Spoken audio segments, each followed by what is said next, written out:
এই যে আজকে আমি মুড়ি বানাবো, তার জন্য আমি এখানে নিয়েছি কি পেঁয়াজ, কাঁচামরিচ, ধনিয়া পাতা আর এই যে কিউকাম্বার। তা আমি এগুলো সব দিয়ে দিব একসাথে। এই বৃষ্টির দিনে যদি মুড়ি বানানো না খেতে পারি তাহলে কেমন হয় বলেন তো? তো এখানে আমি সব দিয়ে দিলাম। টমেটো দিলাম না, কারণ টমেটো আমার আছে। দেখবেন টমেটো এই কাঁচা, এগুলা খাওয়ার মতো না, কারণ এখন টমেটো সিজন চলে গেছে।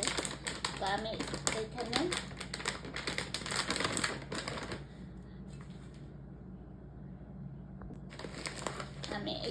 চানাচুর দিয়ে দিব।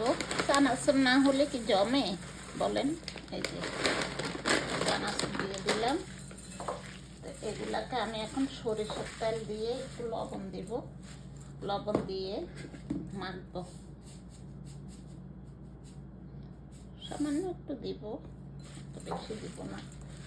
আর সরিষার তেল মেইন, সরিষার তেল না হলে কিন্তু জমে না, বুঝছেন? সরিষার তেল তো অবশ্যই লাগবে এই মুড়ি বানানো, কারণ আজকে অনেক বৃষ্টি হইতেছে, বুঝছেন?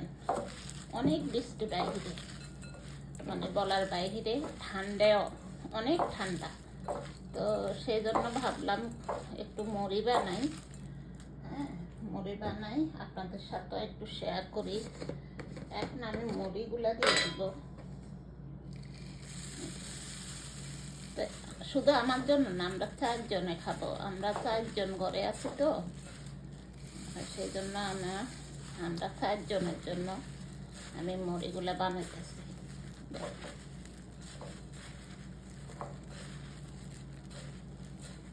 তো আমার মতো কে কে এত মুড়ি পছন্দ করেন অবশ্যই জানাবেন। দেখছেন কি মজার মুড়ি বানানো, দেখছেন? হাত দিয়ে না বানাইলে কি মজা লাগে বলেন? আপনারা কি খাবেন? হ্যাঁ, অবশ্যই কমেন্ট করে জানাবেন কার কার পছন্দ মুড়ি বানানো। আমার তো ভাই অনেক পছন্দ, কারণ বৃষ্টির দিনে মুড়ি বানানো না হলে ভালো লাগে না। তো আমি এখন বাটিয়ে বাটিয়ে নিয়ে নিব। আমি এখন বেড়ে নিব। এই যে দেখুন, আমার মতো কে কে বৃষ্টির দিনে এরকম মুড়ি বানানো খাইতে পছন্দ করেন অবশ্যই জানাবেন কমেন্টে। অপেক্ষায় থাকলাম। ওকে, কেমন? অবশ্যই অপেক্ষা থাকলাম।